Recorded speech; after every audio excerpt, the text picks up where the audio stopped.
AITA for asking my brother not to bring his boyfriend to my wedding. I've never felt so torn, so sick with guilt that it's waking me up in the middle of the night. And the worst part is, I know no matter how I handle this, I'm going to hurt someone I love. I'm getting married next week to the most incredible woman I've ever known. She's smart, driven, kind, everything I never thought I'd be lucky enough to find. We've spent over a year planning this wedding down to the last detail. It's our day, our celebration, and I've been counting down to it with nothing but joy until now. My younger brother, who I love with my whole heart, is gay. He's been out to me for years, and to our parents too, but not to the rest of our family. That part's complicated. We come from a very traditional, old-school family, and when I say traditional, I mean stuck in the past. Our grandparents, our aunts, uncles, they still operate like it's 1950, the kind of people who think tolerance is some radical political stance. The younger half of the family, our cousins, siblings, the people around our age, they get it. They're open, loving, they're already in 2025, but the older generation, that's another story. So for a long time now, my brother has lived in this awful in-between space open with a few people hiding from the rest. And I've begged him for years to come out, to just live his truth, because I can see how much hiding it weighs on him. I see the cracks in his voice when someone asks why he's still single. I see the way he stiffens during family events, like every interaction is a minefield. I've told him again and again, rip the band-aid off. The people who love you will still be there, and the ones who don't, F*** him, but he's not ready. He says he doesn't want the fallout, the confrontation, the hurt. He doesn't want to hear my uncle make some ignorant joke at Thanksgiving. He doesn't want to see our grandmother cry and ask if she failed him, and I get that. I really do, so I've backed off. It's his decision, not mine, until now. A few weeks ago, he came over and told me he wanted to bring his boyfriend to the wedding. I froze. I didn't see it coming. This isn't just the first time he's brought a boyfriend to a family event. This would be the coming out. No soft rollout. No quiet conversations. Just showing up hand in hand with the man he loves in front of 200 people, many of whom still use phrases like those people and think rainbow flags are some kind of moral threat. And my first reaction, deep in my gut, wasn't pride. It was fear, not for me, for him, for what might happen, for what might be said, for what might be ruined. And then, if I'm being completely honest, I thought of my fiancé, of the year we spent pouring ourselves into this day. The stress, the planning, the money, the emotion. I pictured her walking down the aisle with tears in her eyes, not because of joy, but because some idiot cousin decided to make a scene during the reception. I pictured her face if one of our uncles said something disgusting, if our mom ended up crying, if the focus of the day shifted from our marriage to a family brawl. I thought of the way everyone gossips in our family, how once they latch onto something scandalous, it never goes away. And in that moment, I did something that I can't stop replaying. I asked him not to bring his boyfriend. I told him, with a heavy heart, that I supported him, that I loved him, that I was proud of him, but that I didn't think this was the day to make a statement, that I didn't want our wedding to be the setting for a family meltdown, that I didn't want him or his boyfriend or us to become the center of a circus. I tried to explain, tried to make him see that this wasn't about shame, it was about timing, that I wasn't asking him to hide, just to wait one more day. But how do you say that without it sounding like you're asking someone to be less? To shrink? To stay small for your convenience? He didn't yell. He didn't accuse. He just cried, quietly. Then he left. He walked out of my house without another word. And I stood there, feeling like the worst person on earth. I didn't sleep that night. I didn't sleep the next one either. I kept checking my phone, hoping he'd text, hoping he'd scream at me, hoping for anything, because at least then I'd know where he stood. But all I got was silence. Until the third day, when he finally messaged me, "Don't worry. Going. Alone." That was it. No emoji, no punctuation, just flat. Like something inside him had shut off. I called. He didn't pick up. I left voicemails. Nothing. When he finally did call back, it was short. He said he understood. That he knew I wasn't trying to hurt him, but I could tell something was broken. There was this distance in his voice I'd never heard before. The space I didn't know how to cross. And the thing that kills me is I know he wasn't trying to steal the spotlight. He just wanted to stand beside me with the person who makes him feel whole. He said it himself. He wanted to celebrate love with the two people he loves the most, me and his boyfriend. And instead, I asked him to show up alone, to sit in the crowd like a stranger, clapping politely while hiding a piece of himself. And the more I sit with that, the more it burns. I finally told my fiancée I couldn't keep it bottled anymore. She listened, really listened, and said, "You did the best you could. You weren't being cruel. You were trying to protect me, and I get that. But maybe we underestimated what he needed from you." And I think that's the heart of it. I was so focused on protecting her, on avoiding disaster, that I didn't think about what it meant for him to feel seen, to feel real. I thought I was protecting him from pain, but maybe I just reinforced the same pain he's been carrying for years. The pain of being invisible, of being tolerated quietly but not embraced publicly. I don't regret trying to prevent drama, but I regret that it came at the cost of his trust. I regret that he might look back at this day, not with warmth, but with sadness. And I don't know how to fix that. I don't know if I can fix that. The wedding's in a week. I don't even know if he'll show up now. And I can't stop thinking about the empty seat that might be there. About the fact that this thing we've been planning for so long might carry a shadow neither of us intended. All I wanted was peace. All he wanted was to be loved out loud. And somehow, those two things collided. And now I'm left with a question. I never thought I'd have to ask. Did I protect my wedding? Or did I fail my brother? The thing about guilt is that it doesn't whisper, it hammers. Every moment I try to focus on the wedding, it hits me again. When I taste the cake at the final tasting, I wonder if he'll even eat a piece. When I go over the seating chart, I picture him sitting alone, surrounded by people who don't really know him, pretending everything's fine. When I stand with my fiancé doing a final dress rehearsal with the officiant, I feel like I've carved out a hole in the day, and no matter how beautiful everything else is, I know exactly where that absence will sit. I keep playing it back. In my head, that conversation, those few minutes that changed everything, I wonder, what if I had said yes? What if I had told him, bring him, let them see? If someone says anything, I'll shut it down. What if I had taken the hit, the fallout, the risk, just to give my brother this one win? But that's the thing about weddings. They're not built for nuance. They're full of pressure and expectation and the false promise that everything has to be perfect or else it's ruined. And I let that pressure choose for me. I let fear choose. Fear of conflict, fear of scandal, fear of some red-faced uncle saying something loud and cruel during cocktail hour. And now I have to live with the aftermath of that choice. My parents still don't know what happened. They've been walking around with the clueless optimism of people who have no idea that one of their sons feels like a stranger in his own family. My mom is more concerned about the flower arrangements than the fact that her youngest might be breaking inside. And maybe that's not her fault. Maybe I should have told her. But what do I even say? Hey, just so, I asked your son to leave the love of his life at home because I didn't want to ruin the aesthetic of our carefully curated day. That sounds as bad as it feels. My fiancé has been amazing about it. She even offered to call him to invite his boyfriend herself, to say it's okay, that we can handle it, that we'll face whatever comes. But now it's not about the invitation anymore. Now it's about the wound. And you can't uncut someone. You can't backpedal after someone's already cried on your doorstep. You can't go from please don't bring him to never mind, it's fine, and expect it to land like love. I did try again. I texted him. If you change your mind, he's welcome. Truly, I mean it. We'll have your back. He didn't respond, not for a day, then 2, then 3. I finally got a short reply. It's not about the invite anymore. That one gutted me because I knew exactly what he meant. It was never about just showing up with a +1. It was about finally not being the secret, not being the whisper, not being the person who only gets to be whole when it's safe. And I robbed him of that, even if I didn't mean to, even if I thought I was doing the right thing. And now, every time someone asks, you must be so excited for the big day, I have to smile and nod and pretend there isn't a fracture running underneath it all. The rehearsal dinner was last night. He came alone. He wore a navy suit and showed up late, and when I hugged him, I could feel how stiff he was. Not cold, not angry, just distant, guarded. My fiancé hugged him too and whispered something in his ear.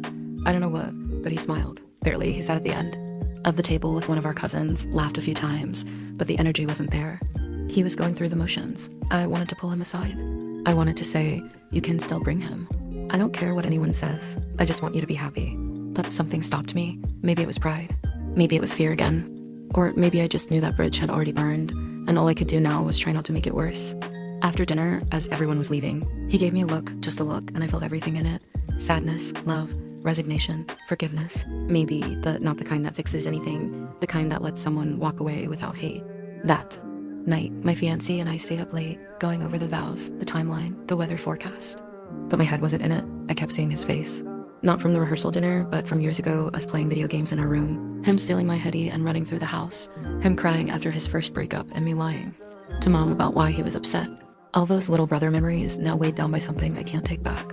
I know people will read this and say, it's your wedding. You had the right to set boundaries. And maybe that's true. But having the right doesn't mean it was right.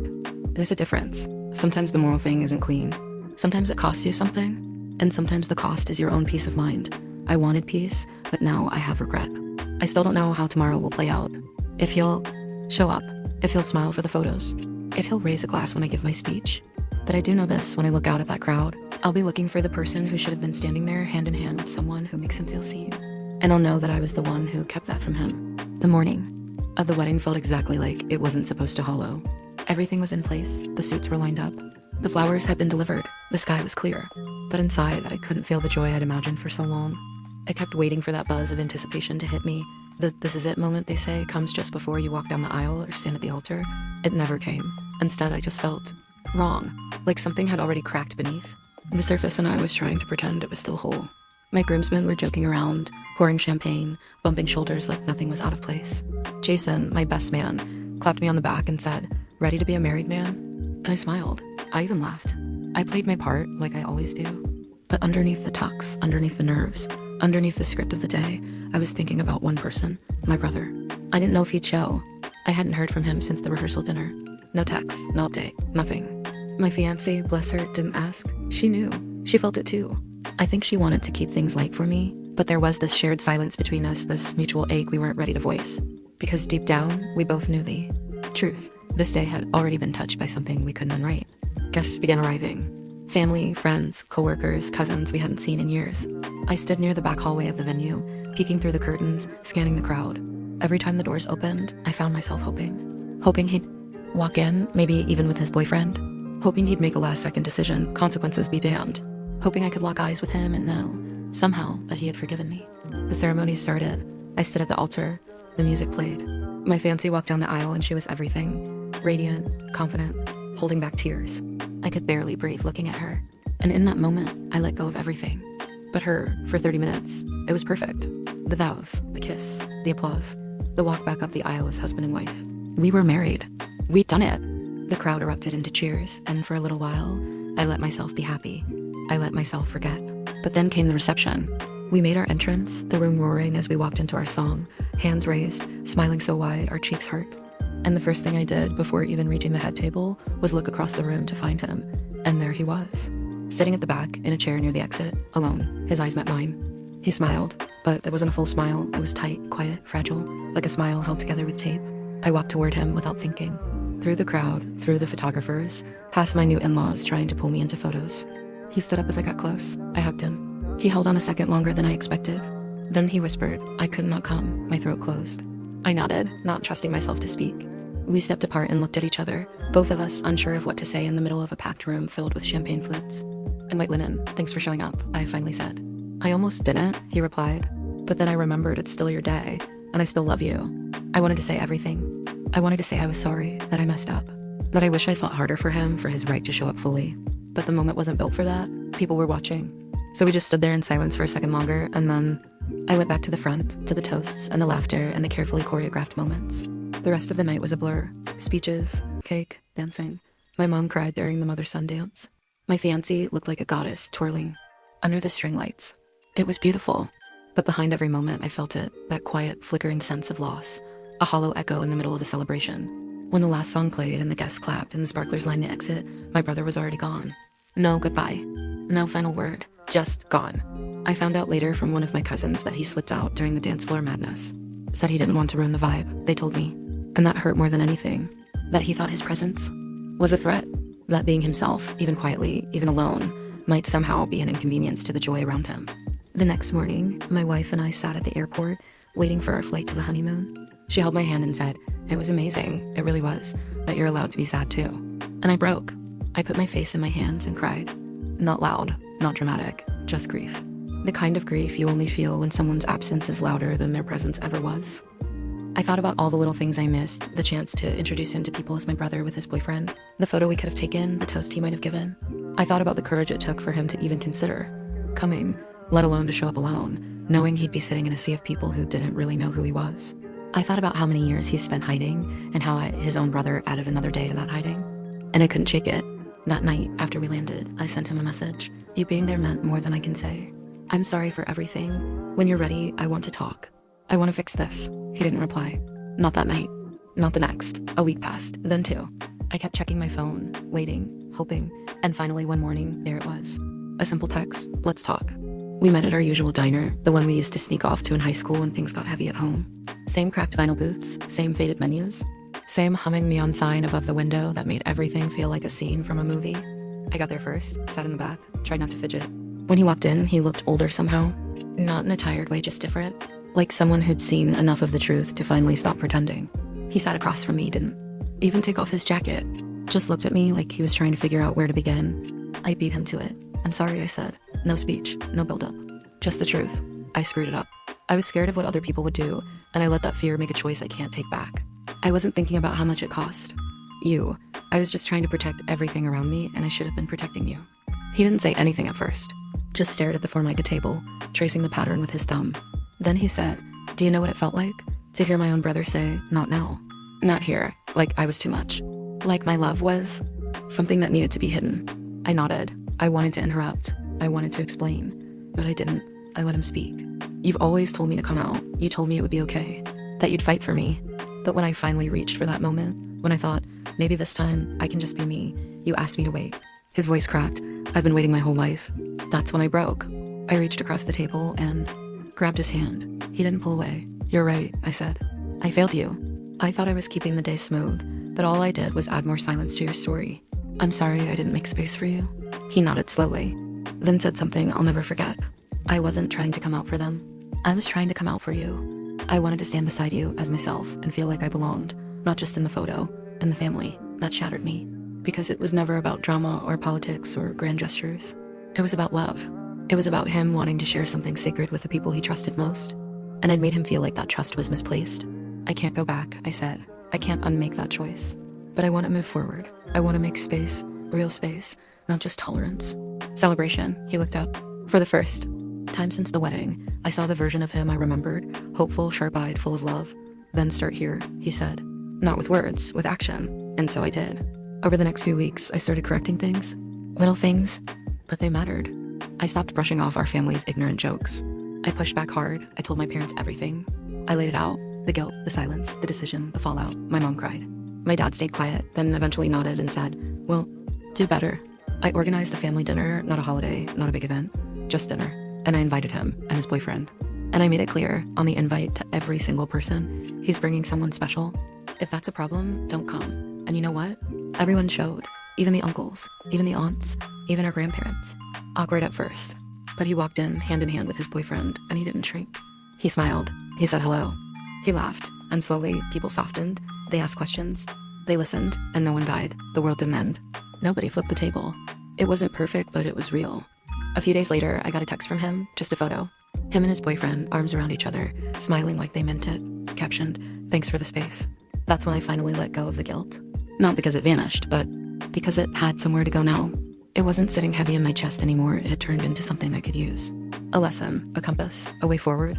I've learned that weddings aren't just about two people. They're about who you invite into your life, who you make room for, who you show up for. And I didn't do it perfectly, but I'm doing it now, and I'll keep doing it. Because being a brother means more than biology.